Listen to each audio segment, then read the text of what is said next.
Buenas tardes.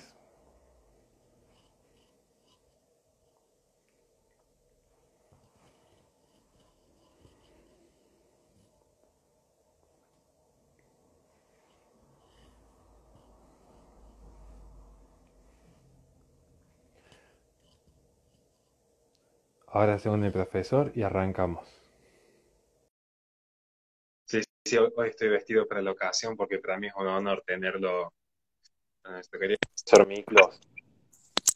Horacio, ¿qué tal? ¿Cómo estás? Profesor querido, qué honor tenerlo acá realmente.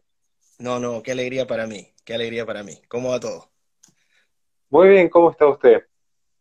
Bueno, contento, ¿no? He estado trabajando todo el día, he estado escribiendo, ha sido un día ocupado como todos, pero tranquilo, contento, ¿no? Mejorando el tiempo acá en Inglaterra, que el clima no se caracteriza por ser muy agradable, porque ahí siempre está nublado, llueve mucho y hace frío, pero ya estamos entrando en el verano, entonces llegas a tener temperaturas de 20 a 21 grados Celsius, que para aquí es una ola de calor.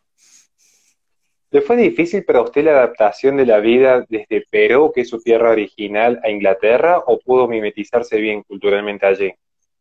Ah, bueno, fue gradual, ¿no? Porque yo viví de niño, mis primeros 3 años de vida viví en Alemania, porque mi papá trabajaba para una empresa alemana y durante 3 años y medio estuve viviendo en Europa. Obviamente no me acuerdo de nada, pero siempre hay esa, ¿no? Esa experiencia, sobre todo cuando uno es niño que va absorbiendo cosas. De ese momento creo que, ¿no? Llegué a absorber esta vida fuera del país. Cuando llegué a Perú, que ya a empezar el colegio, fue un cambio grande porque Perú es un país que, bueno, en esas épocas, ¿no? Estamos hablando inicio de los 80s, era un país difícil para vivir. Y es justamente en esa década también donde se inicia ¿no? el terrorismo en el Perú con Sendero Luminoso, el movimiento revolucionario Tupac Amaru, y después del periodo del 85 al 90, que fue mi infancia también, una hiperinflación terrible, porque tuvimos un gobierno, el primer gobierno del presidente Alan García, que fue muy malo, el segundo fue bastante mejor, pero el primero fue muy malo, donde llegamos a tener una inflación acumulada en 5 años de 2.200.000%. O sea, para poner esto en perspectiva, significa que si un chocolate te cuesta un peso, al final de esos 5 años ese mismo chocolate te costaba 22.000 pesos. Ese fue el nivel de inflación que tuvimos, ¿no? Y aparte un país destrozado por ¿no? Las voladuras de torres eléctricas, los asesinatos de policías, 30.000 peruanos murieron en ese periodo, fue un periodo difícil. Entonces, ¿a qué voy con todo esto? Ya en la década de los 90 se pacifica un poco el país y bueno, ¿no? Surge esta experiencia de vida en un país difícil. Entonces uno aprende a ser, como se dice en Perú, a recursearse, ¿no? A ser resiliente. Y creo que todos los peruanos de esa época somos resilientes. Entonces aprendimos a buscarnos las cosas, ¿no? A que no nos regalaran nada, sino a ganarnos las cosas. Eso fue parte de lo que forjó también mi carácter. En casa también mis padres siempre me enseñaron a ganarme las cosas. Tuve una educación bastante estricta, pero no por eso menos amorosa y menos, ¿no? menos agradable que la de cualquier otro niño, porque ahora también, si los miras feo, ya estás, violencia contra los niños, o sea, ha cambiado absolutamente todo, ¿no? Totalmente. Sí, bueno, la cosa es que fue un periodo de vida complicado, pero feliz. Después estudié mi carrera en Chile, soy médico veterinario, no soy ingeniero, ni no, soy médico veterinario de profesión. Me especialicé en salud pública veterinaria, ¿no? O por lo menos esa fue mi área de mayor interés. No me metí a clínica porque el 90% de los veterinarios hacen clínica, perros, gatos, canarios, ¿no? Yo no estaba metido en eso. Terminé la carrera en Chile, en Santiago. Me fui a México, estuve un año allá en México. Regresé al Perú, estuve trabajando, eran periodos difíciles. Me tocó mi primer trabajo para una ONG estadounidense que se llama CARE. Me mandaron a Cajamarca, al norte de la frontera con Ecuador, a trabajar inseminando vacas, programa de mejoramiento genético. Sí, pero fue una Ah, de bonita. ahí que usted sabe tanto de toda esta cuestión del transhumanismo que a muchos nos ha atrapado, y ya viene de ahí su formación, digamos. O sea, mi formación es científica, yo soy veterinario, entonces no he ejercido Exactamente. claro, no he ejercido la veterinaria, o sea, si la gente me pasa su perro, su gato, lo más probable es que no sea la mejor idea, ¿no? Pero pero de todas maneras, nociones tengo y cuando era estudiante, por rendimiento académico, me hicieron ayudante de cátedra de enfermedades virales. Entonces ahora el tema del coronavirus y todo lo que está pasando, algo manejo el lenguaje. Como te dije, no ejerzo la profesión, pero tengo la formación ahí. Después de eso, bueno, como te dije, trabajé en Care, estuve trabajando en inseminación artificial, pipeteando vacas ahí en el norte del Perú, en la frontera con Ecuador. Trabajo difícil, mal pagado, pero ¿no? La experiencia te va curtiendo. Y después regresé a Lima, empecé a trabajar, no encontraba trabajo porque era muy difícil para un veterinario. Eso es un tema en Latinoamérica, ¿no? Acá en Inglaterra, si tú eres un veterinario, es una profesión muy respetable. De hecho, acá tienen el Real Colegio de Veterinarios, ¿no? El Real Colegio de Ingenieros, Real Colegio de Veterinarios. Ese es el estatus que tiene la veterinaria acá. Pero en Perú, no sé si en Argentina, en Sudamérica, ser veterinario, pues, o sea, vas a ser doctor, abogado, ingeniero, economista, después ya serás arquitecto, no sé, ¿no? Y al final, en bailarín de danza contemporánea, diseño de interiores, veterinaria. Ese es el estatus que te dan en Perú. Entonces era muy difícil encontrar trabajo allá. Y tuve que empezar enseñando inglés, pero decía, bueno, quiero estudiar, quiero salir al exterior, sé que esa es mi forma de poder mejorar. Mis padres, obviamente, terminando de apoyarme en la carrera, me cortaron todo el apoyo después, cosa que me hizo un bien. En su momento no los odié, pero fue el mayor bien que me hicieron, ¿no? Empieza a valerte por ti mismo. Mi padre me dijo, yo ya te regalé una carrera, así que yo ya cumplí contigo. Y mi padre es húngaro, mi padre es un hombre que viene de la Segunda Guerra Mundial. Él tuvo que escapar de Budapest con mis abuelos, de los soviéticos. Y mi padre vivió una infancia muy, muy difícil. Entonces creo que eso también, esa ética de trabajo también me la transmitió a mí, ¿no? Y bueno, voy a llegar a Inglaterra por si acaso, no he perdido la pregunta, estoy haciendo el hilo. Así que empecé pues a enseñar inglés y en el intertanto me metí a estudiar una maestría en ciencia política en la Universidad Católica del Perú. No es que yo deseara particularmente la Universidad Católica, de hecho es una universidad que ideológicamente no me acomoda en lo más mínimo porque es el epicentro del progresismo peruano, pero lo vi como un paso para postular a becas, ¿no? Si tenía un buen rendimiento. Así que me metí a la maestría, empecé a estudiar, me fue bastante bien y postulé unas becas a Nueva Zelanda para hacer una maestría y me la gané. Y ahí la vida cambió, ¿no? Porque me fui, estuve un año en Wellington, en esa época estaban filmando El Señor de los Anillos. O estaba saliendo la primera película El Señor de los Anillos, ¿no? Hicieron la premiere en Wellington, todo Nueva Zelanda era Señor de los Anillos. Los aviones de Air New Zealand con los orcos, Frodo, y todos estos personajes. Era una locura. Muy linda experiencia. Regresé al Perú ya con otro estatus, porque tú sabes también que si regresas con una maestría del exterior es como que eres más validado. Obviamente Nueva Zelanda no tiene el nivel, vamos a decir, de Inglaterra o Estados Unidos, que son, vamos, los más apreciados, ¿no? Pero te sirve. Así que las cosas se me facilitaron mucho. Empecé a trabajar para la FAO, un proyecto de control de gripe aviar, un año y medio en la comunidad andina, enseñar en la universidad, me gané otra bequita para la India, estuve 2 meses allá viendo pymes, y ahí postulé a las becas del gobierno británico, las becas Chevening, que son unas becas prestigiosas, y postulé a Inglaterra en el 2008 y me gané la beca. Así que me fui a hacer la segunda maestría, cosa que yo no quería, yo quería hacer el doctorado, pero ya tenía, o sea, no había forma de que me pudiera venir a Inglaterra si es que no me hacía la maestría primero. Entonces dije, si gano la maestría, de frente llego y voy a pedir para hacer el doctorado. Y eso fue lo que hice. A las 2 semanas de llegar al programa, lo primero que le dije al director del programa es, yo he venido acá para el doctorado, así que dígame qué tengo que hacer. Me dijo, prepara tu propuesta de tesis, tienes que hacer los cursos de la maestría, tiene que irte bien, y de ahí tienes que postular a las becas de la Universidad de Manchester. Así que eso fue lo que hice. Postulé la beca de la Universidad de Manchester, me gané la beca doctoral, me financiaron 4 años de doctorado, que fueron muy, muy, muy bonitos porque pude viajar a China, a conferencias, a Israel, estaba en varios sitios gracias a la vida académica en esa época, ¿no? Porque ahora está la cosa un poco más complicada. Y me especialicé en lo que es ciencia, tecnología e innovación, ¿no? Porque el doctorado lo hice en management, pero la mención es en el Instituto de Innovación de Manchester. Y bueno, terminé en Inglaterra del 2015, regresé a Perú a trabajar como profesor en ESAN, que es una escuela de negocios muy prestigiosa que hay en Lima, pero ya había nacido, o sea, ya iba a nacer mi hijo y con mi mujer decidimos que lo mejor era vivir acá en Inglaterra porque ofrecía mejores prestaciones, sobre todo para mi familia, ¿no? Y en 2017 regresé acá a Inglaterra. Así que la vida ha sido fácil porque estoy acostumbrado. Lo único que no me gusta aparte del clima es la comida, que es muy mala, pero gracias a los chinos y a los indios y a los tailandeses uno puede sobrevivir. Así que disculpen que me haya extendido tanto, pero ya que me preguntaste, pues, ¿qué puedo hacer? No, es un gusto y para muchos era una incógnita cómo había sido tu vida. Y yo Ujú, quiero acá hacer una aclaración, porque muchos conocemos a nuestro profe Miklos a partir de una charla que tiene con Agustín Laje. O sea, hay mucha gente que empieza a conocer tu nombre a partir de aquí. Pero yo tengo la gracia de ser una excepción a esta regla. ¿Y por qué voy a decir esto? Le voy a contar cómo yo llego a conocerlo a Miklos, donde es que yo tengo como esta suerte de enamoramiento de su intelecto. Yo tiempo atrás, hace más o menos 2 años, Agustín Laje me regala un libro, un día estábamos en un asado y me dice, toma ahora eso, cuando estamos yendo, dice, llévate este libro. ¿Qué libro era? ¿Qué significa ser conservador? Que lo escribe Russell Kirk. Y yo lo leí, un libro cortito, muy sencillo, muy fácil de leer, porque Russell Kirk tenía esa característica de cómo escribía, y me empecé a interesar en el pensamiento del conservadurismo. Y entonces dije, esto me cierra, y me cierra mucho, porque hay cuestiones que no pueden estar totalmente supeditadas al mercado, hay cuestiones culturales que trascienden en la moral, y ahí empecé a investigar, y es como que, bueno, la Big Data me llevó a conocer los videos de Jordan Peterson, donde dije, cuánta sabiduría la de Jordan Peterson, realmente me encantaba cómo hablaba.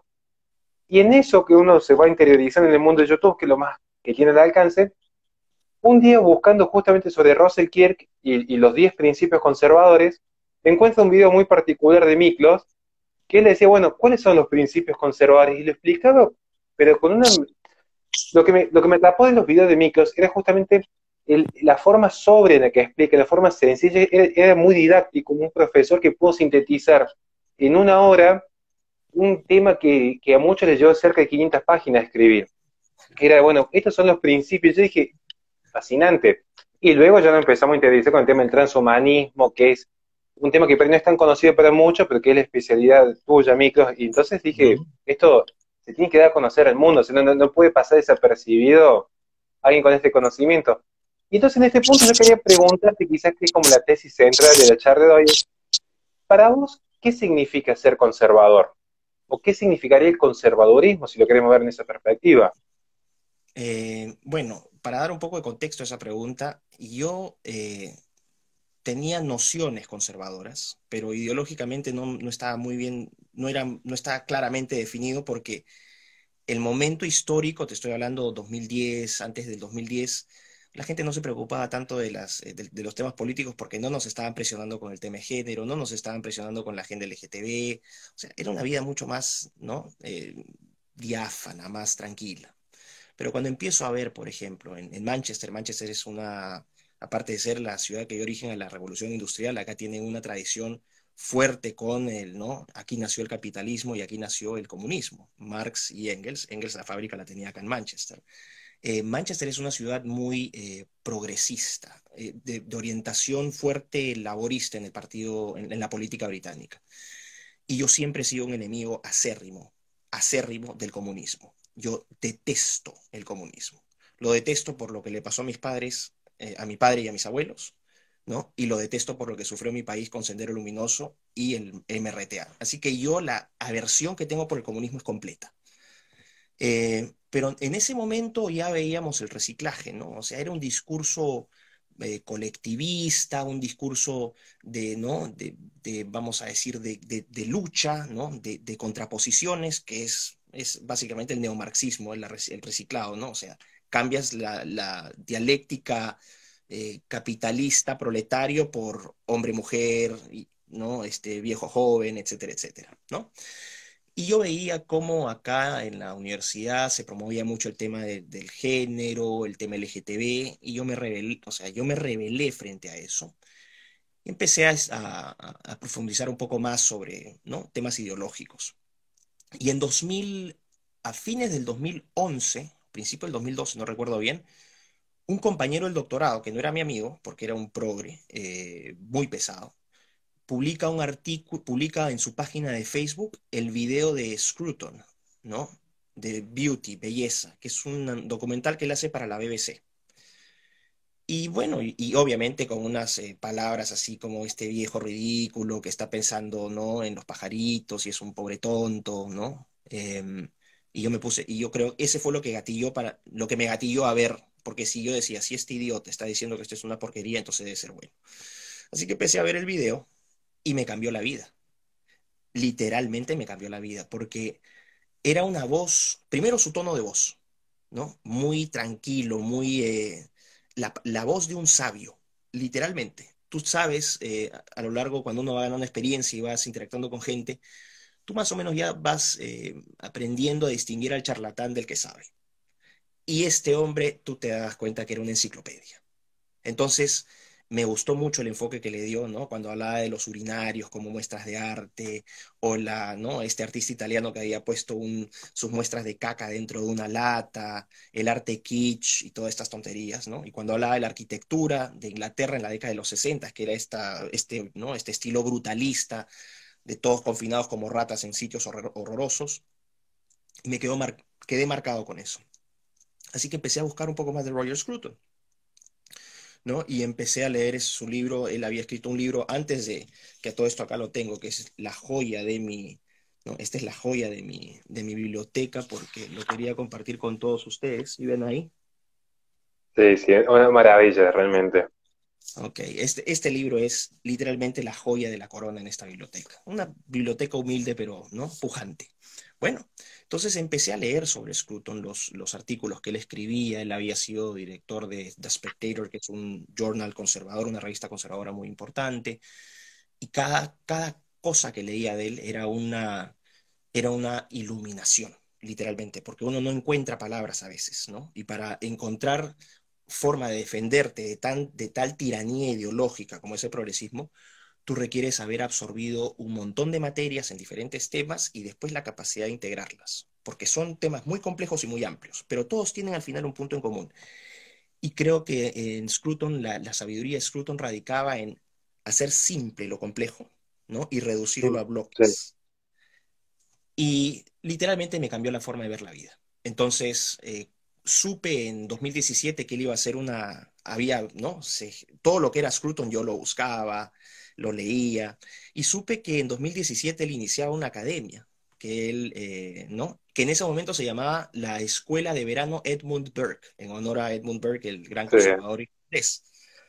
Y este programa lo hacen en julio en Dublin, un pueblito cerca de Dublin. Entonces yo dije, bueno, me voy a Dublin de todas maneras a ser parte de esto, ¿no? Pero al momento en que quiero ingresar, o sea, inscribirme, ya había pasado el tiempo. Yo dije, pucha, qué cólera, ¿no? Ya me fregué, ya esto ya lo perdí la oportunidad. Y resulta que al año siguiente, obviamente me apunté ¿no? En su Twitter para ver si mandaba algo. Y en enero, no, perdón, a fines de diciembre del 2017 se abre la segunda convocatoria para Scrutopia, ¿no? Esta vez va a ser en su finca y van a ser 10 días con el maestro, estudiando literalmente todo el día, conversando con él sobre filosofía. Yo dije, no, o sea, esta es ahora o nunca. Así que postulé. Yo dije, bueno, las posibilidades de que me acepte son una en un millón, porque si postulaba gente, ¿no? Bastante competente. Y sí que no tenía grandes expectativas. Y de repente, a las 2 semanas de haber mandado mi postulación, recibo un correo de su secretaria diciéndome Sir Roger, estimado Don Miklos, Sir Roger ha revisado tu postulación, le parece muy interesante tu formación y lo diferente de tú, ¿no? Y te invita a ser parte de Scrutopia. O sea, ese día fue, tú no te imaginas, o sea, ni No, no siquiera quiero cuando, imaginar. o sea, se compara probablemente con la felicidad que tuve cuando gané la beca en Nueva Zelanda y cuando gané las becas de Inglaterra. Ese fue el nivel de felicidad que tuve, ¿no? Yo sabía que desde ese momento mi forma de ver el mundo iba a cambiar aún más. Así que en agosto de ese año fuimos 22 estudiantes. Eh, Obviamente estamos hablando, habían poetas españoles, habían financistas ingleses, dramaturgos austríacos, de Austria. Era un grupo de gente realmente fenomenal. O sea, la calidad del grupo explicaba también gran parte del valor de ese programa. Así que fueron literalmente 10 días con el maestro. Y él hablaba todos los días, desde 9 de la mañana hasta el mediodía estábamos con él, almorzábamos con él, en la tarde seguíamos con él, a veces hacíamos paseitos por la campiña de la zona, ¿no? Fuimos a la casa de Thomas Hobbes, donde nació Thomas Hobbes, el Leviatán, Qué maravilla. sí, sí, sí, en Malmesbury, así se escribe, pero acá los ingleses tienen, entonces acá le dicen Malmesbury. Bueno, así que estuvimos ahí y y obviamente las cenábamos con él, parrillada en su casa con él, con su mujer, con toda su familia, y yo le dije, bueno, si Roger, al término del programa le dije, ¿sabe qué? Quiero entrevistarlo. Y yo dije que me iba a mandar por un tubo, y no, siempre con una actitud muy, muy, muy propositiva, muy buena. Además, como decimos en Perú, yo creo que me agarró camote. O sea, yo le caí bien, ¿no? Porque él no esperaba, pues, que llegase vamos a decir, un recóndito, exótico ciudadano de Perú, ¿no? O sea, estas son las historias de Tantán y estas cuestiones medio Indiana Jones, ¿no? Dijo, entonces me aceptó la entrevista y ahí está la entrevista que es también la joya de mi im- canal, ¿no? Y es un documento histórico. imperdible, Es un no, documento histórico. imperdible. Ahora que Ujú. estamos hablando del conservadurismo, quiero aclarar, o sea, yo tuve la oportunidad de ver esa entrevista y es realmente, no es solamente que es imperdible las preguntas que realiza y cómo responde a Scruton, sino la sobriedad en el lenguaje de ambos. Porque sé que caracteriza a Scruton, yo me acuerdo la primera vez que yo leo un libro de Scruton, es uno que se llama Las bondades del pesimismo. Eso para mí The fue un clic uses, en mi cabeza. the Y uses of pessimism. a partir de ese libro, yo me di cuenta que hay, incluso muchos de los que me conocen ven un cambio radical en mí, porque yo antes era mucho más beligerante, combativo, no, que esto está bien, está mal, y después, no, espera un poco, analicemos, pensemos, nadie que venga con un diseño social y el iluminismo así tan fantástico va a traer buenas noticias. Veamos si Ujú, funciona en el tiempo, seamos prudentes, escuchemos, porque quizá no está aportando algo positivo. La simpleza de Scruton da muestra de su magnanimidad. No hay otra forma de así es. describir. El pensamiento de Scruton es una cuestión que una persona que ha transitado tanto y ha entendido tanto la vida, que no tiene ese afán de decir, yo quiero tener razón, sino una cuestión de decir, miren, esto funcionó en el tiempo, es Ujú, conforme a las tradiciones. Las tradiciones no es una cuestión de simple jerarquía, de poder simplemente decir, la a prueba y error, el ensayo histórico servido a la sociedad.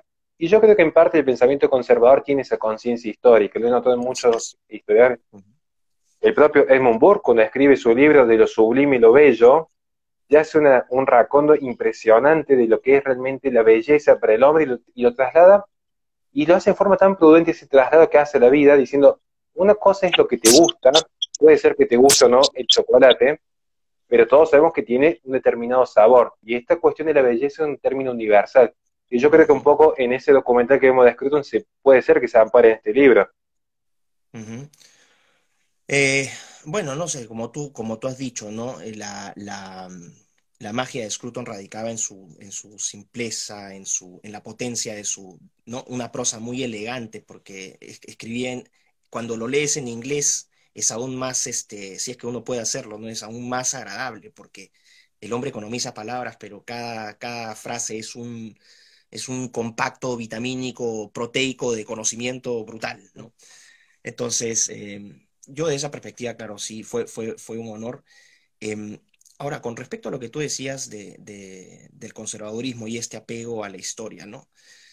Sería bueno también, pueden ver mi video, que ahí lo explico con más detenimiento, pero siempre existe esta idea de que el conservador es antiguo, de que el conservador es un pasado de moda, que siempre ve el pasado porque odia el presente y detesta el futuro y está en contra de la tecnología y tiene una actitud hostil hacia lo moderno, y eso es completamente falso. Eso es una mala caricatura que han hecho no solamente los izquierdistas, sino también los falsos liberales y los falsos libertarios, ¿no?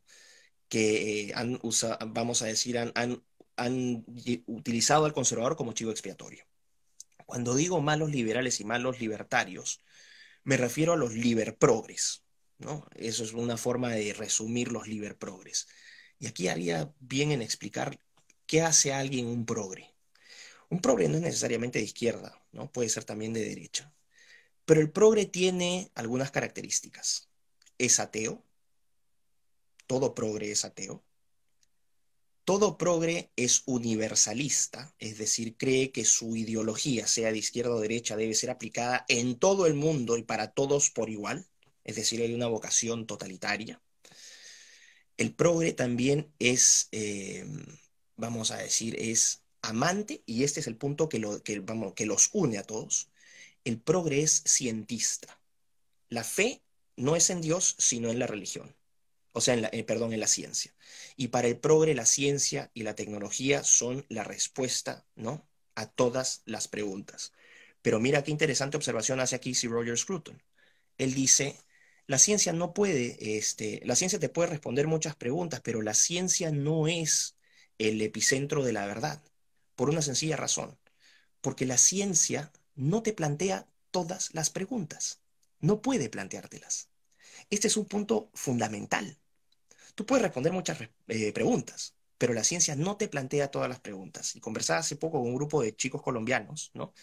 Y llegamos a esta conversación y yo les hice una pregunta muy sencilla, ¿no?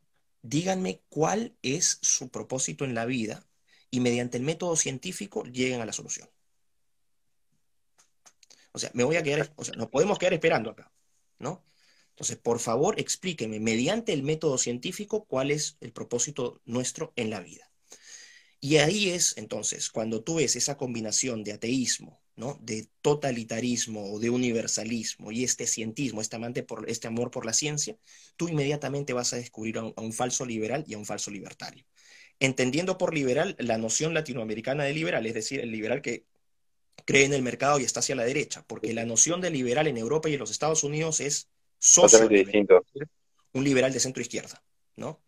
Que puede seguir una tradición miliana, es decir, de John Stuart Mill, el liberalismo, el socioliberalismo británico, el ordoliberalismo alemán, el famoso, ¿no? La economía social de mercado, y también puedes tener un liberalismo rawlsiano, ¿no? De estado de bienestar, de welfare state. Entonces estoy hablando del liberalismo de derecha latinoamericano. Sea como sea, eso te define un liberal. Entonces, tú nunca vas a encontrar, y esto te identifica como conservador inmediatamente, un conservador jamás se va a identificar con la gente del aborto. Nunca. Jamás se va a identificar con la gente LGTB. Nunca. Con el feminismo. Tampoco. Con el falso medioambientalismo. Tampoco. Eh, por ejemplo, ¿no? Entonces, ahí tú encuentras entonces en este espectro entonces, gente que cuando yo digo falsos liberales, quizás esté mal lo que vaya a decir, ¿no? Porque sería ideal poder debatirlo en persona, ¿no? Pero eh, hay liberales o libertarios que creen que les basta ser enemigos de la izquierda o del comunismo para ser de derecha. Eso es falso. A lo sumo llegarán a ser antagónicos de un comunismo, pero eso no les alcanza para ser ni liberales ni libertarios. Por una sencilla razón también. Porque el liberal y el libertario, y esta es una crítica que yo les hago a los liberales y a los libertarios, que son amigos míos, ¿eh? En la mayor parte yo voy a encontrar afinidades con ellos. O sea, no quiero ponerme en un plan Gloria Álvarez de que yo detesto a los conservadores. Yo no estoy en ese plan. Para mí, libertarios y liberales son valiosos aquellos que no se acojan a la agenda progresista. Tú no puedes ser liberal y no puedes ser libertario si es que no respetas el primer derecho de todos, que no es la libertad, es la vida. Porque entendemos que nuestros derechos están atados, es una reciprocidad. Yo tengo derechos en la medida que yo cumplo también mis deberes. Yo tengo derecho a mi vida y a mi libertad en la medida que yo protejo la libertad y la vida de otros. El momento que yo rompo esa reciprocidad, yo dejo de ser liberal, dejo de ser libertario, paso a ser simplemente ¿no? Un tipo materialista, un utilitarista, ¿no? Que reduce la vida a un producto, ¿no? Y eso es algo también que es una crítica al liberalismo y sobre todo al libertarismo, que creo que yo puedo entender las corrientes, ojo, puedo entender el sentimiento libertario en Argentina, por ejemplo. Lo puedo entender porque están hartos de un Estado parasitario, de un gobierno corrupto.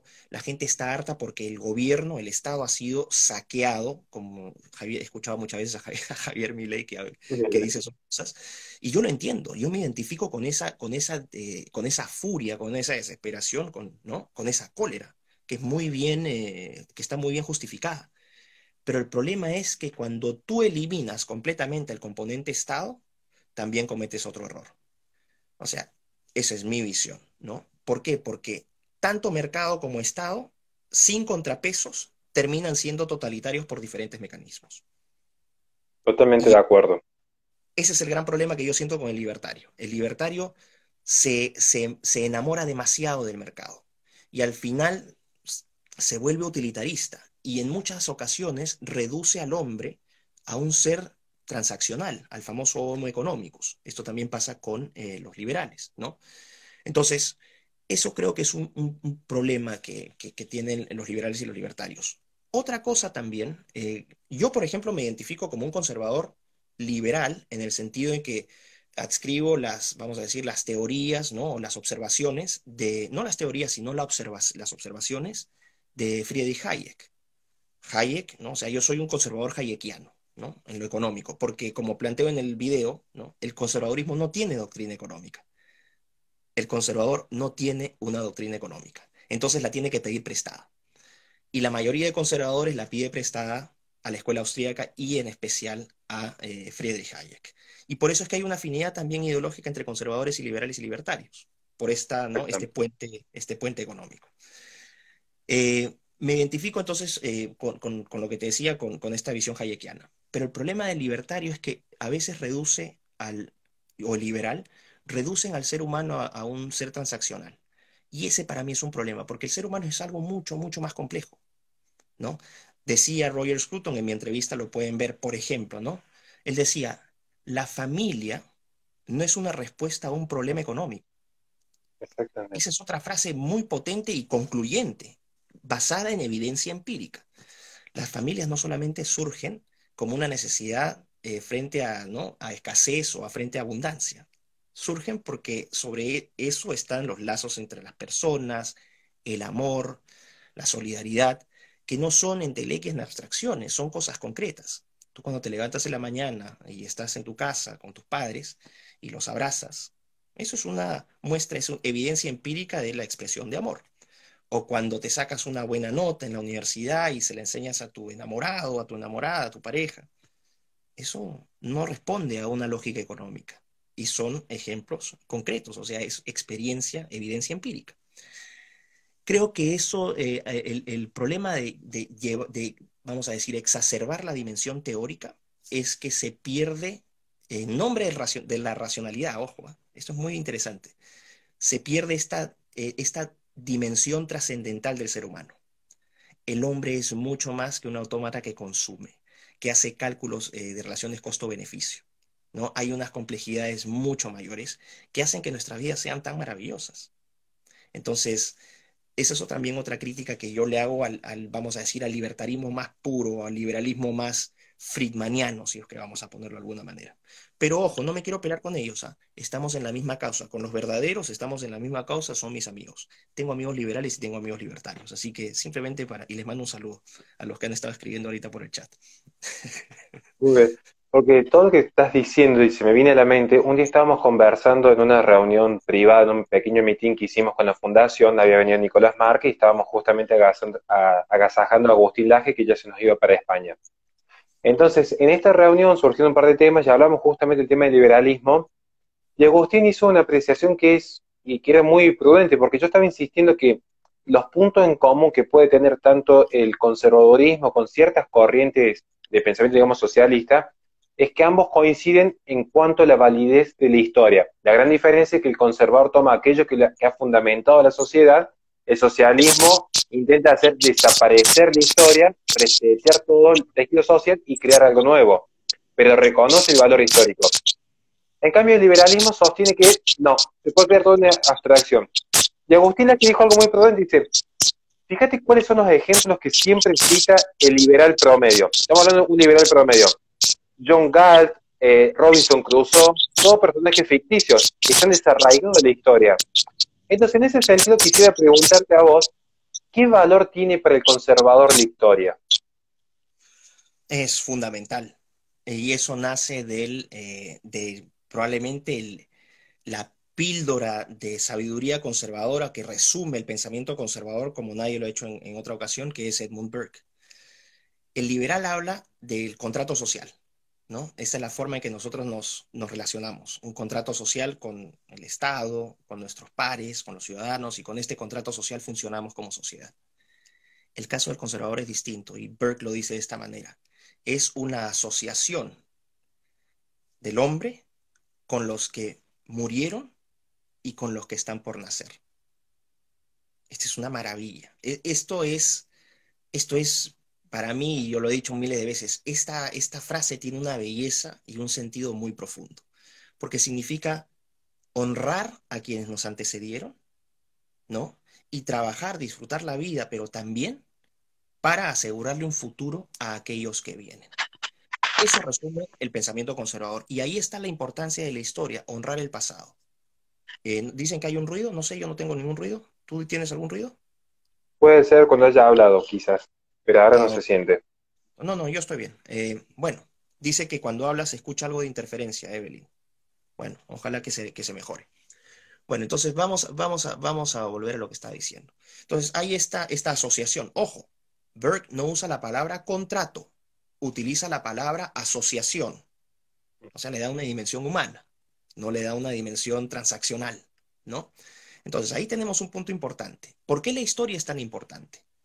Porque el conservador no peca de la arrogancia de liberal o libertario para decir todo lo que vino antes es una porquería y nosotros somos los modernos y nosotros tenemos las respuestas a todas las preguntas y a partir de nuestra sabiduría y de nuestra tecnología nosotros vamos a resolver todos los problemas más adelante. El conservador dice un momentito, lo que somos hoy necesariamente pasa por lo que se construyó antes.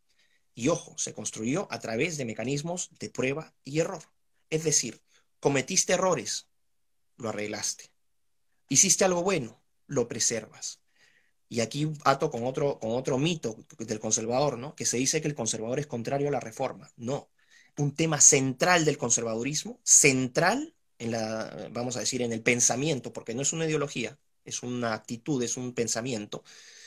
En el pensamiento conservador es central la reforma para el cambio. Ay, no sabía. Bueno, por eso hay que leer y educarse y no hacerle caso a la propaganda. Si uno lee el pensamiento conservador, se da cuenta que el conservadurismo es reformista por excelencia, pero es un reformismo gradual, es un reformismo prudente. ¿Por qué? Porque la historia nos enseña que aquellas revoluciones no traen cambio, sino traen destrucción. Y destrucción no es cambio, es destrucción.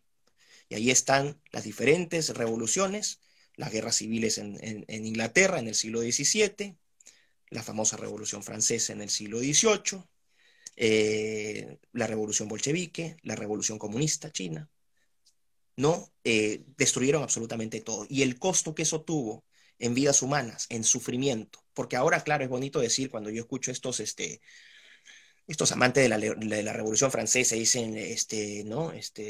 Égalité, fraternité, liberté, y se ponen todos felices. Bueno, están pasando por alto la cantidad de muertos, 2 millones de muertos que hubo en la Revolución Francesa, ¿no? O cuando hablan de la Revolución bolchevique como el gran triunfo del comunismo. ¿Cuánta gente asesinó Stalin en nombre del progreso y esta visión secular de progreso, ¿no? Y en nombre del cambio. El conservador toma esas experiencias y dice un momentito vamos a reformar, pero reformar gradualmente. Corrijamos lo bueno, o sea, corrijamos lo malo y conservemos lo bueno. O sea, reformar para conservar lo bueno. O sea, ¿qué no tiene sentido de esa frase? Todo, todo. Y es empíricamente validado, o sea, tanto que le gusta la evidencia, bueno, la evidencia lo prueba contundentemente. Y el desarrollo de las instituciones, ¿no? Porque este es otro tema. Las instituciones que son, la gente piensa en instituciones como los edificios, no. Las instituciones son las reglas de juego, son las reglas de juego de una sociedad. Entonces, tú puedes tener instituciones formales e instituciones informales. Las instituciones formales son las leyes, los decretos, las normas, las regulaciones que emite el Estado o una empresa privada, pero ¿cuál es la característica? Que hay una capacidad para sancionar esas leyes. O sea, las cumples, te premio. No las cumples, te castigo. Y existe el poder para ejercer eso. Entonces funciona a través de incentivos y desincentivos. Las instituciones informales son diferentes. Las instituciones informales nacen de las interacciones de las personas. No hay ningún ente que sancione absolutamente nada. Lo sanciona la comunidad. Ahí tienes las tradiciones, las costumbres, las creencias, los valores, la La cultura, moral. la moral que surge, que es el sustrato, ¿no? O sea, debajo de la ley tienes la parte moral, ¿no? Que es lo que te arma todo el capítulo institucional.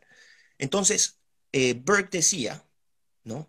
Cuando él escribe Reflexiones sobre la Revolución en Francia, él resaltaba la importancia de las instituciones y decía lo que están haciendo los revolucionarios, y ojo, él publica este libro en 1790. Los jacobinos no entran hasta 1792, o sea, se anticipó, y yo creo que ese fue el gran éxito, por eso pasó a la historia, Por eso pasó la historia. exactamente. Nadie se hubiese acordado de Burke. O sea, no es que haya sido un vidente con su bola de cristal y dijo qué es lo que va a pasar. No. Él pronosticó en base a la lógica y el razonamiento que tanto aman los liberales, ¿no? Los libertarios, pronosticó que iba a pasar eso. Entonces, aquí viene lo importante, prueba y error. Estas instituciones han ido mejorando con el tiempo. Y por ejemplo, el tema de la esclavitud, que le encanta decir, los conservadores aman la... Oye, en Estados Unidos, el representante conservador por excelencia, que era Alexander Hamilton, no era dueño de esclavos, y el liberal Jefferson, que era su gran enemigo político, sí era dueño de esclavos.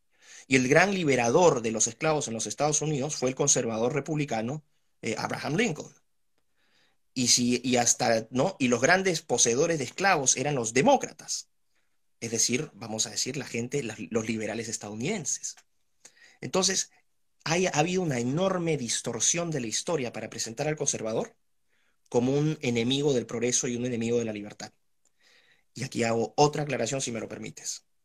Sí, Por sí. favor, a mis amigos liberales y libertarios, con mucho cariño. Yo tengo amigos liberales y libertarios que ya entienden esto y somos felices y somos amigos, ojo. Y también los que no están tan de acuerdo, también somos amigos. O sea, yo puedo debatir.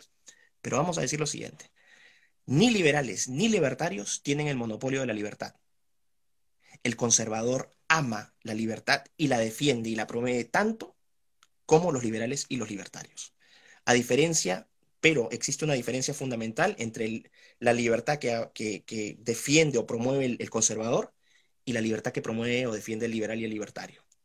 El conservador se hace dos preguntas que el libertario ni el liberal se hacen. ¿Libertad para qué? Y Ujú. libertad para quién. Estas dos son preguntas esenciales. ¿Todos tenemos el derecho a ser libres? Pero, ay, ¿cómo puedes decir esas cosas? Bueno, para algo están las prisiones, ¿o no? ¿No? Si cometes un Incluso, delito.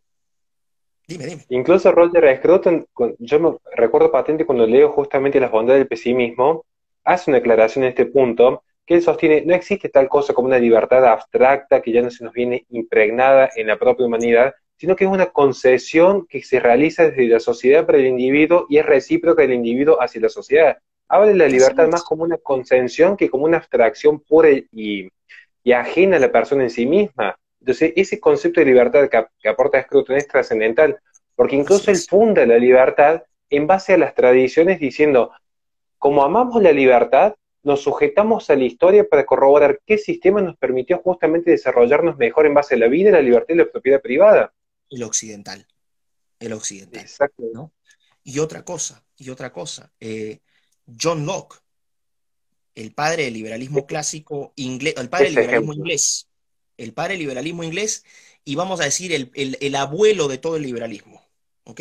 John Locke decía, uno no es en realidad 100% libre, uno necesita instituciones. Sin instituciones, Ujú. o sea, las instituciones garantizan la libertad, las leyes garantizan la libertad.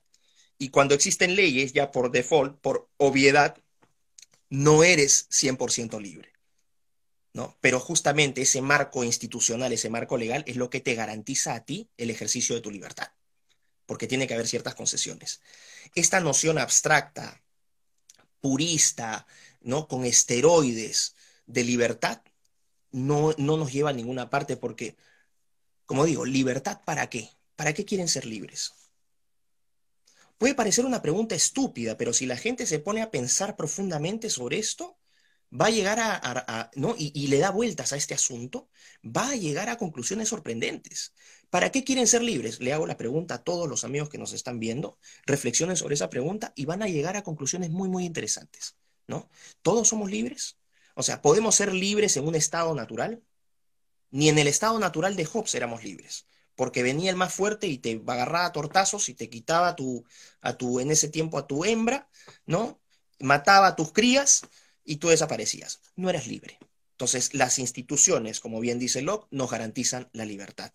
Me hizo un comentario ahí, una pregunta, estuve leyendo, eh, un, una persona, un muchacho me hizo una pregunta sobre el paleolibertarismo, ¿no? Y aquí esta es una cosa muy interesante. El paleolibertarismo en realidad es una expresión estadounidense, es una arista estadounidense del libertarismo, pero del libertarismo y el conservadurismo, ¿no? El paleolibertario es también, vamos a decir, desde la perspectiva economicista, es un amante del mercado, es hasta, ¿no? Llegan a ser anarcocapitalistas, o sea, mientras menos Estado mejor, la promoción de la libertad individual y todo lo que quieran, pero, Hans Hermann Kopp, por ejemplo. así es, pero con un respeto por las tradiciones, la cultura y los valores. Por eso se les dice palio, palio de viejo, ¿no? Libertarios viejos. Entonces, un amor por el mercado, pero también un respeto a las tradiciones, a la cultura, a los valores, ¿no? Derecho a la vida, etcétera, etcétera. Aquí también, si es que nuestro amigo Agustín Laje va a ver esto, Agustín se ha definido a veces como paleolibertario. Y Agustín no es paleolibertario. Agustín es un conservador. Agustín es un conservador aunque no lo quiera reconocer. Es como un Hayek, ¿no? Hayek tampoco quiso reconocer que fue conservador. Y en su escrito, ¿por qué no soy un conservador? Ahí fue básicamente donde corroboró que sí era conservador, ¿no? A pesar de todos los argumentos que él dijo. Porque al final lo que lo delató eran sus escritos.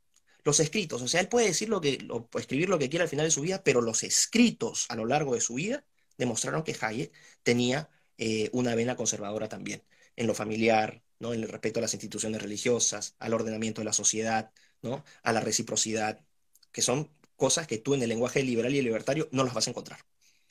Entonces, Agustín también es conservador. Y ya voy a sacar un video sobre, si me permites hacer mi publicidad, y como decimos en Sí, Perú, sí. próxima semana en mi canal de YouTube voy a lanzar un video sobre biopolítica. Biopolítica, sobre las nuevas ideologías políticas en el siglo XXI. Va a estar, y ahí es donde van a ver, yo he hecho un eje izquierda-derecha latinoamericano y Agustín lo he puesto de conservador, al lado de Nicolás Márquez, pero un poquito más a la derecha para que no se enoje. Así que, Yo sé que, claro, hay tantas cosas que yo realmente quisiera preguntarte, Zair, esto para sé que tenemos una área que es más o menos rígido en este aspecto, ujú. pero justo mencioné el tema de la biopolítica y no sé si preguntarte qué es la ideología para un conservador por un lado, que es una pregunta muy común, por qué los conservadores nos oponemos al concepto de ideología, pero también indagar en el tema de la biopolítica, porque de repente aparece que Foucault, al igual que Gramsci, que parecían grandes enemigos para la derecha, hoy es necesario estudiarlos y comprenderlos por el vuelco que ha dado a la política y el mundo, especialmente el globalismo.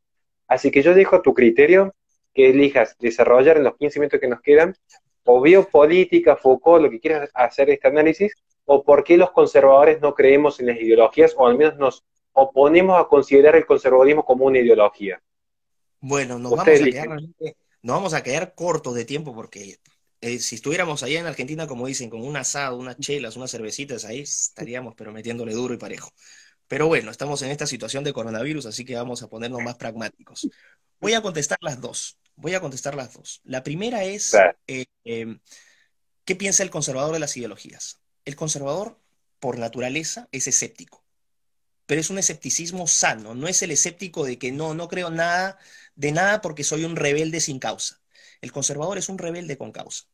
Y el conservador cree en la medida en que le prueben cosas, ¿ok? Así que por eso es que la ideología no calza bien con el conservador, porque el conservador dice, antes que la ideología está la experiencia, lo que yo veo, lo que yo experimento, ¿no? Sin caer en el positivismo, que es otra cosa, o sea, el positivismo es, exactamente. ¿no? Y pido a la gente que dice, pero está hablando en japonés, cuando yo suelte estos conceptos, si les interesa, después se meten un poquito más y en YouTube, en computadora, revisan en Internet, busquen positivismo, Auguste Comte, ¿no? Lo van a ver en mi video de progreso, y investiguen por su cuenta. Ahí esa es la mejor forma de estudiar. Bueno, sin caer en el positivismo, el conservador es empírico antes que racionalista. Entonces, para el conservador, mientras tú ves, por ejemplo, el marxismo, ¿no? El marxismo es una teoría política económica. Entonces, Marx desde su casa, porque Marx jamás ganó capital, nunca produjo capital, ¿no? Siempre hablaba del capital, pero nunca, o sea, escribió mucho capital, pero nunca ganó nada de capital. Hasta su mamá lo criticó. Oye, Carlitos, tú escribes un montón de capital, pero nunca has producido un solo capital. Lo mantenía Engels, ¿no? Que era el industrialista textil en Manchester. Bueno, eh, Marx parte de esta idea, ¿no? Porque él jamás visitó las industrias textiles en Manchester, no sabía de lo que estaba hablando. Es como lo que hay un famoso comunista peruano, José Carlos Mariátegui, que también hablaba, ¿no? De los 7 ensayos, ¿no? Es un libro muy importante en el comunismo peruano, en el marxismo peruano, pero nunca visitó la sierra. Se escribía de cosas que no sabía. Entonces es la teorización, ¿no? Y claro, en la teoría todo es lindo, tú puedes plantear tus fantasías y tienes que decir esto tiene que ser así y así, pero cuando dejas de considerar el componente humano, las reacciones humanas, ¿no? Las relaciones humanas, te das cuenta pues que somos más que proletario capitalista, o sea, esos son simplismos absolutos. Entonces, esa es la parte, vamos a decir, muy desordenada y muy amateur lo que estoy diciendo, pero para que lo entienda la gente. Nace de la teoría, entonces es deductivo, como explico en el video. De la teoría, tratas de imponer ese corsé ideológico a la realidad. En el liberalismo y el libertarismo también pasa lo mismo. Cuando tú lees a Rothbard, Murray Rothbard, que tiene cosas muy interesantes, pero Murray Rothbard también parte de un corset teórico. Él dice cero, cero Estado y plantea toda una teoría económica de por qué, ¿no?, el anarcocapitalismo es la solución a todos los problemas por lo menos de los Estados Unidos. Lo mismo pasa con el liberal, cuando tienes, vamos a decir, eh, Smith, por ejemplo, ¿no? Pero Smith es un liberal clásico. Él todavía no mezclaba o no separaba la economía de la política, que creo que ese fue la gran catástrofe del liberalismo, vamos a decir, moderno, post Segunda Guerra Mundial, que separó la economía de la política, ¿no? Voy a sacar a Smith de ahí, pero el punto es que las teorías liberales, las teorías de Friedman, por ejemplo, ¿no?, sobre el mercado, Rothbard, sobre el anarcocapitalismo, Marx, ¿no?, parten de la teoría y se trata de imponer en la realidad. El conservador es distinto. El conservador parte de la realidad, observa y en base a las experiencias que tiene, agrega esas experiencias y llega a conclusiones. Como lo dije en el video también del conservadurismo, por ejemplo, ¿por qué la gente no se permitía que parientes se casaran y tuvieran relaciones sexuales? Porque en la tercera, cuarta, quinta generación tenías endogamia y te salía, ¿no?, hijos deformes o con problemas mentales. La observación, no la teoría, te hizo llegar a esa conclusión. ¿Por qué es buena la familia? Porque de la realidad, ¿no?, de la vida, ¿no?, la familia es la institución más exitosa en la historia del hombre, se demostró que era el mejor mecanismo para compensar, ¿no?, los impulsos individualistas y las tiranías colectivistas. Entonces el punto intermedio para el conservador no es ni el individuo, ni el colectivo, sino la familia. Yo me identifico mucho con esa posición, ¿no? Entonces, el conservador es inductivo, como dije en el video, de abajo, de la experiencia, hacia arriba. Y va sumando esas experiencias y va sacando tendencias y en base a eso concluye. Eso a mí me parece mucho más sensato. Esto no significa que el conservador no sea racionalista o que no crea en la capacidad del cerebro para razonar. Claro que sí, es súper importante, ¿no?, es muy importante, es clave, pero no desprovisto de este componente empírico, que es muy importante también. Ahora, con respecto a la biopolítica, yo no estoy tomando la biopolítica como una relación vamos a decir, de poder del Estado para controlar a las masas, ¿no?, que es el enfoque que ha hecho Michel Foucault, Va. Giorgio Agamben, ¿no?, Giorgio Agamben, que es este filósofo italiano, que es quien más ha trabajado, de hecho, ¿no? Biopolítica, el concepto lo puedes descubrir, ya se había acuñado en 1905 por un geógrafo sueco, no recuerdo el nombre, pero ya existía ese concepto de biopolítica desde inicio del siglo XX. Los teóricos de la biopolítica han sido Foucault y después ha sido Giorgio Agamben, que sigue o expande la tradición Foucaultiana. Yo hablo de la biopolítica desde una perspectiva completamente diferente, desde el lenguaje del transhumanista. Desde el lenguaje del transhumanista, ¿para qué? Para hacer un nuevo mapa de las ideologías, cómo van a modificarse las ideologías políticas actuales. En en este momento, ojo, muchachos, presten atención y tomen nota de esto. Lo que va a definir las ideologías políticas en el siglo XXI no son consideraciones económicas ni modelo de Estado, no. Lo que va a definir la ideología es qué efecto tiene la tecnología y la ciencia sobre la condición humana. Ese va a ser el gran punto de quiebre. Y sobre eso versa mi video. ¿Qué amenazas existen al momento cuando uno habla del transhumanismo? De esta necesidad que sienten algunos transhumanistas, que tienen diferentes variables, no todos los transhumanistas son iguales. Tienes tecnoprogresistas, tienes tecnoliberales, tienes tecnolibertarios, tienes singularitarios, posthumanistas. Ya en el video ya les voy a explicar con todo para que vean cómo es la situación. A lo que voy con esto es que la ciencia y la tecnología van a definir cuál es nuestra posición en el nuevo eje político.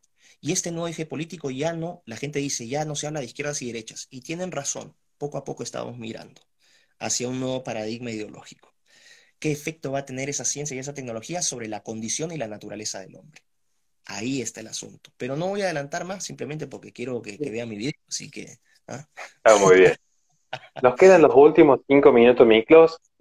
Antes de dejarte las últimas palabras y además de agradecer a toda la gente que nos ha estado observando, que ha estado participando con preguntas, con Sí, muchísimas acotaciones, gracias a todos un ahí que... agradecimiento a ellos, un agradecimiento enorme a mis amigos que me están colaborando muchísimo con este tipo de proyectos, que es una serie de entrevistas que después también las vamos subiendo a YouTube. Realmente quiero agradecerte, dejarte últimas palabras, para mí realmente ha sido un honor escucharte. ¿Sí? Yo realmente te admiro muchísimo. No, Todos mis muchísimas gracias. amigos, Macho Gracias. Patriarcal, Jerónimo Luna, que me están colaborando, anoche los volví loco con el teléfono, pues diciendo, estoy re nervioso, no sé qué preguntarles, No, no, soy no, dos de Chacarita con Messi prácticamente. no, no, no, no, no, no, no, no, para nada. Y realmente me trataste muy bien en las conversaciones privadas que tuvimos, me hiciste sentir muy cómodo, así que te agradezco un montón porque tenés mucha bondad y eso quiero rescatar. Muchos van a ver el gran intelecto que tenés para difundir estos temas, pero yo quiero rescatar la gentileza y la bondad de darle tiempo de tu vida a gente como uno, digamos. Entonces, para nosotros vale muchísimo este gesto de humildad que has tenido y te lo agradezco de corazón. Bueno, si me permite, muchísimas gracias por palabras tan bonitas que me dedicas. Soy muy gentil y muy cordial ahora también en este momento que estoy hablando con la gente en un ambiente muy tranquilo, pero también soy muy combativo y muy metálico, ¿no? Cuando defiendo causas. Si la gente quiere ver mi otro lado, ¿no? El Jekyll y Hyde, si quieren ver mi Hyde, váyanse a Twitter. Ahí tengo otra personalidad. Ahí sí soy ¿no? un gladiador romano. Así se les va a quitar toda esta imagen de lindo que tengo. O sea, soy un ser humano feliz, me siento realizado, creo que eso sí lo puedo transmitir, ¿no? Esa tranquilidad y esa paz que he logrado, siempre constantemente buscando aprender, que es lo que más me gusta, es la curiosidad que siempre he tenido de ser mejor, de esforzarme, de no ser mediocre nunca, ¿no? De realmente explotar al máximo las oportunidades y las capacidades que la vida y Dios me han dado, ¿no? De ser positivo para mi sociedad, de contribuir, siempre pensando en cómo resolver problemas. Siempre ha sido esas han sido mis grandes pasiones. Y yo siempre a mis amigos los trato, un amigo no es tu inferior ni tu superior, es tu amigo. Y yo tengo amigos que tienen una formación intelectual muy buena y otros que su formación intelectual no es tan buena, pero es cosa irrelevante, porque yo no son mis amigos por eso, son mis amigos porque tienen otras cualidades. Y en tu caso, cuando tú me dices es Chacarita B, nunca digas eso. Tú lo que estás haciendo es una tarea realmente encomiable y titánica. Jóvenes como tú podrían ahorita estar haciendo otras cosas, perdiendo el tiempo en videojuegos. No, pero ¿qué es lo que haces tú? Tú te tomas tu tiempo para estudiar, para aprender, para leer, y yo puedo ver en ti y en la gente que te sigue, por eso es que nosotros somos más fuertes que los progres, ese deseo de superarse y de ser mejor, de no ser un mediocre y de ser una persona de bien en este mundo. No soy perfecto, no soy perfecto. He cometido muchísimos pecados. Los cometo y los seguiré cometiendo porque no soy perfecto. Y no pretendo erigirme como un ejemplo de perfección para absolutamente nada porque no lo soy. Pero si lo que yo hago puede inspirar a las personas a interesarse, a aprender, en ser mejores, en ser útiles, en ser generosos, bueno, si yo logro eso, yo me siento realizado. Y ahora, en título personal, ojalá que exista la oportunidad en algún momento de que yo pueda ir a Argentina, o que tú puedas ir a Perú, o llegues acá a estar en Inglaterra. Serás muy bien Se recibido en dará. mi casa. Y yo si voy para allá, obviamente nos meteremos, como te dije, ese asado y esas cervezas que, ¿no? Quilmes creo que Y toman un, allá en y- Argentina, y un que son buenas. Fernet. Fernet tomamos acá en Córdoba. Ferneto, bueno, será en Córdoba, entonces nos tomaremos unas grandes cervezas ahí y ha sido un placer para mí y espero que la gente que nos ha visto lo haya aprovechado, les haya gustado, abierto a las críticas, sobre todo a mis amigos liberales y libertarios, si es que me encontraron que soy un troll, bueno, pueden trolearme también cuando sube el video, ojalá que alguien lo haya subido para después subirlo al canal de YouTube y ahí me pueden trolear todo, o nos pueden trolear todo lo que quieran, ¿ok? Pero Ahora mismo ya un gusto, Max. nos quedan los últimos 30 segundos, te agradezco nuevamente y ya mismo me comunico en privado con vos porque tengo justamente dos amigos que lo están grabando y que después nos van a pasar para que lo subamos en nuestros respectivos canales si usted desea. Así que muchísimas gracias de corazón realmente. Muchísimas gracias y un fuerte abrazo y cuídate, pues. Estamos en contacto. Muchas gracias. Chao.